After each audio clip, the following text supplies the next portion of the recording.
Hey y'all, this is Corey with Everyday Man, doing everyday reviews for everyday people.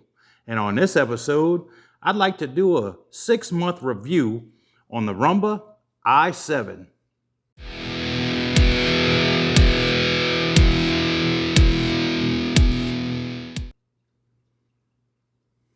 Now, to get started with the Roomba i7, it's a robot vacuum, and the charging base has a vacuum for emptying the bin automatically.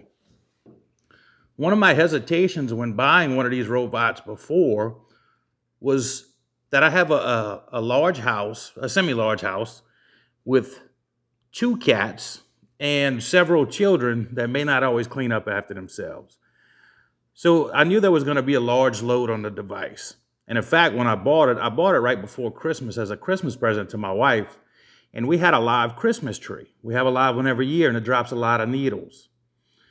And so I knew that I would be filling up bins on a regular basis. And I didn't want to come home and find her in the middle of the floor where she couldn't finish because the bin got full. So when I saw they introduced the automatic emptying system, the vacuum system, I knew that was the way I had to go. And it hasn't worked flawless, but it is a great device. When the bin's full, it will return to home, it'll empty the bin, and she'll keep going. Now, she does empty the bin every time she returns home, so very seldom does she fill up a bin in one run.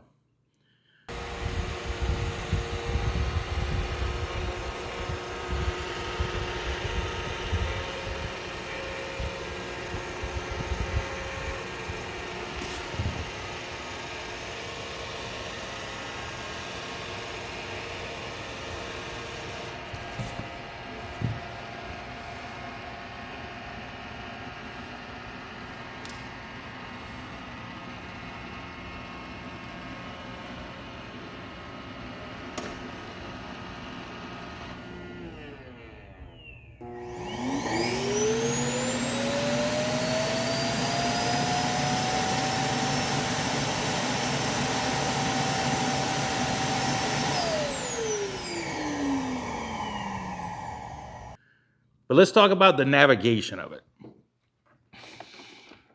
The i7 has a camera-based navigation system, and it works very well. It also has some sensors on the bottom so it doesn't run down your stairs. My home is elevated, so I do live upstairs, so that's a good feature. It will never fall down my stairs.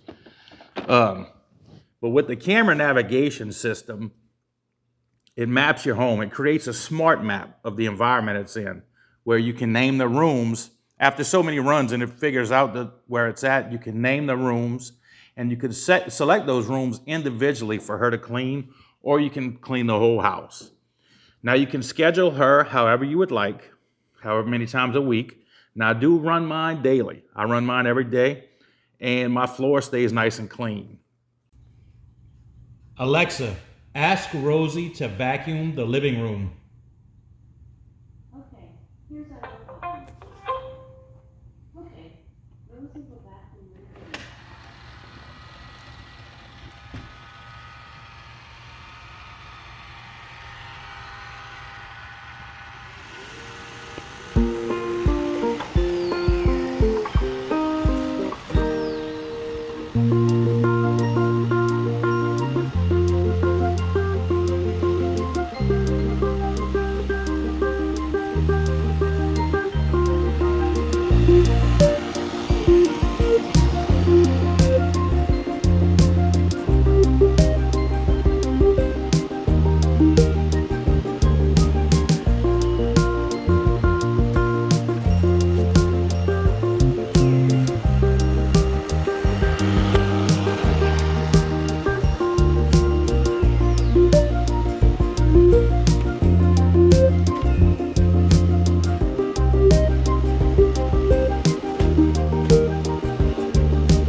As far as her performance, she does an excellent job of sweeping the floors, and I use her mostly on hard floors. My bedroom has some older carpet in it, and she does a good job of cleaning that as well.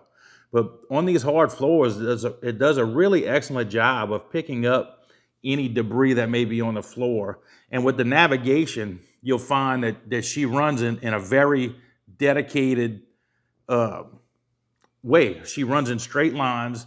It doesn't run all over and just go from one thing to the next like a pinball.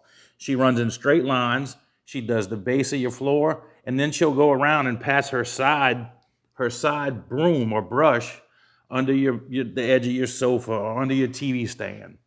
And it does a really good job. It's not very often after she's run where I come in and see something on the floor. She picks up 99% of things, including cat hair. My cats have a bowl right here in the kitchen. They're not the cleanest of eaters. There is cat food that gets left on the floor. She'll pick that up. She picks up dust. She picks up really everything. There's not many things, like I said, that you'll see. And it's really a time-saving device. My wife would spend 30 minutes every day sweeping the entire house, and then 3 or 4 days she'd be mopping. I think now she's basically just mopping once a week. This Roomba has really done a great job of keeping our floor clean and being able to relax and not have to worry about sweeping it every day. Now, there are some issues with it. At the edge of my living room, the transition into my kitchen is about 5/8 of an inch thick, high. It's about the thickness of my thumb. Now, when she's trying to vacuum the edge of my living room, which she does, after she does the middle, she goes all the way around the edges, she'll struggle with that transition. She don't really know, she can't clean real good around it because if she gets on it, her brushes are sideways. So that's one of the drawbacks. So that transition never thoroughly gets cleaned.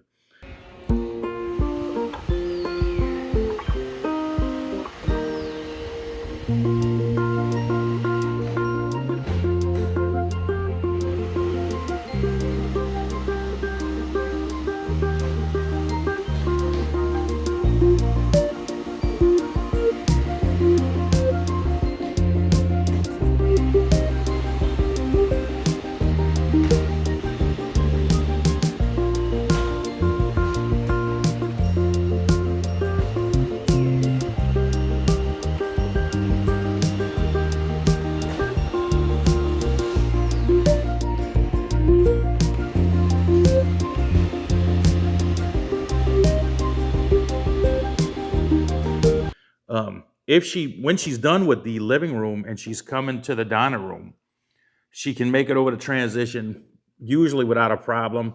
If she doesn't make it on the first try, she'll turn around back up and hit it again.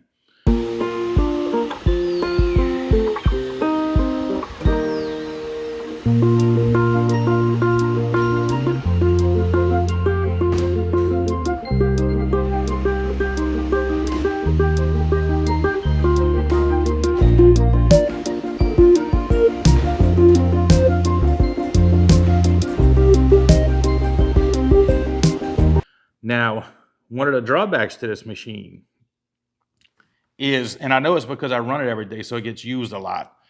I've already had to buy new wheels from Roomba for her. The wheels have gotten bald. Now, I have a metal transition on the top of my stairs, and it's gotten stuck on that before. And I think that really wears down on the wheel. So since then, I've created a no-go zone at the top of my stairs so she can't get to it anymore. So hopefully these wheels will last a little longer. But the problem is, Roomba doesn't sell wheels for this thing. They only sell the entire motor assembly. So at $50 a piece, within 6 months, I've already had to change them. I've had to spend $100 on just the wheels for this thing. Now, like I said, I really hope that it was the metal transition by my stairs that wore these wheels down, but only time will tell.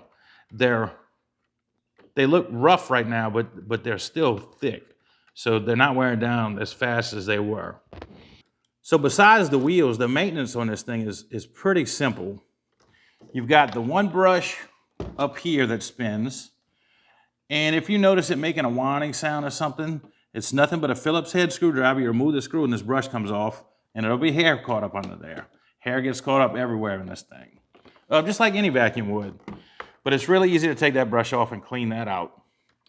These brushes come in and out rather easily, and you'll find hair will get caught in the ends of them, and you'll have to clean that out. But they pop in and out pretty easily, and it's not a big issue.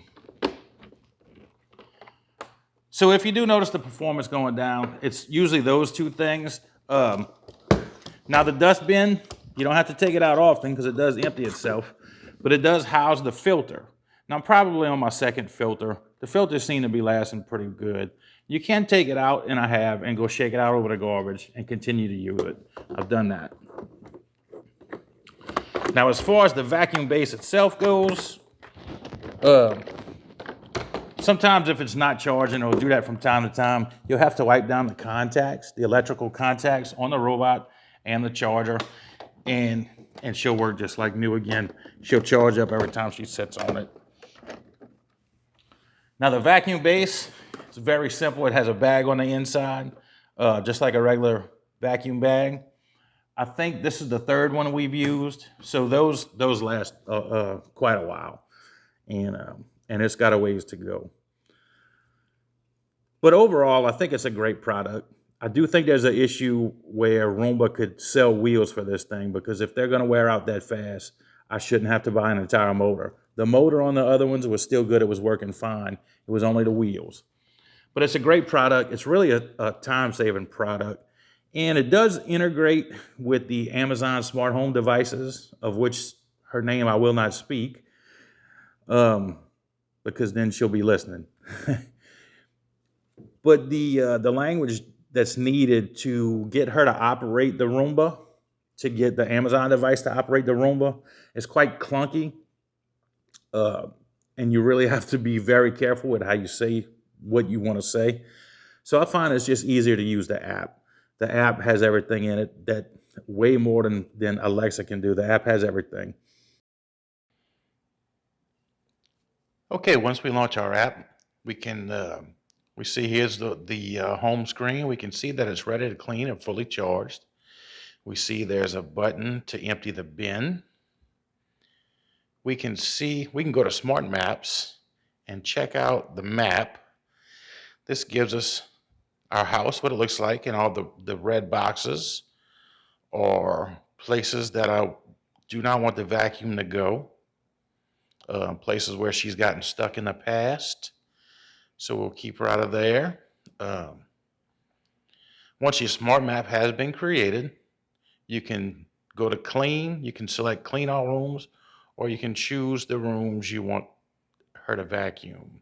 Now that's only after the smart map has been created. Now if we go to history, it'll show us exactly what it's done, what it has done in the past.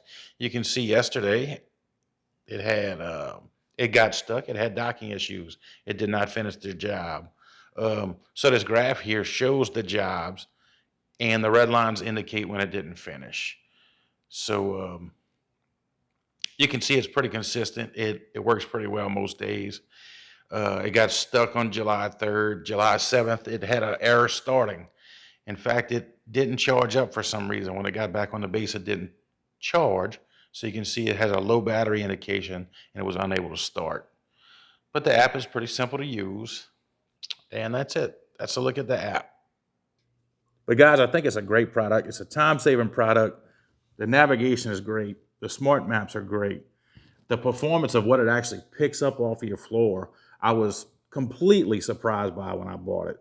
Now, I know there's a lot of videos out there that they pour things on the floor and weigh them and all, and I'm not going to do that. This is just an everyday review, and I can tell you, you will be happy with the performance of the vacuum of this thing. There's no ways about it. No other way about it. It's really a good product. Would I buy it again? Yes. But like I said, I'm really hoping that Roomba does something in the future where I can change these wheels without changing the motor. And guys, that's my review. That's my thoughts on the i7. Would I buy it again? Absolutely. It saves a lot of time. It is a little bit pricey, especially with buying $100 wheels every 6 months. but it really does a good job. It's a time saver. So if you like the video, guys, give me a thumbs up, consider subscribing, and leave me a comment down at the bottom what you think about your robot, if you have one, or what you think may be a better name brand to try. So until next time, guys, I'll see you.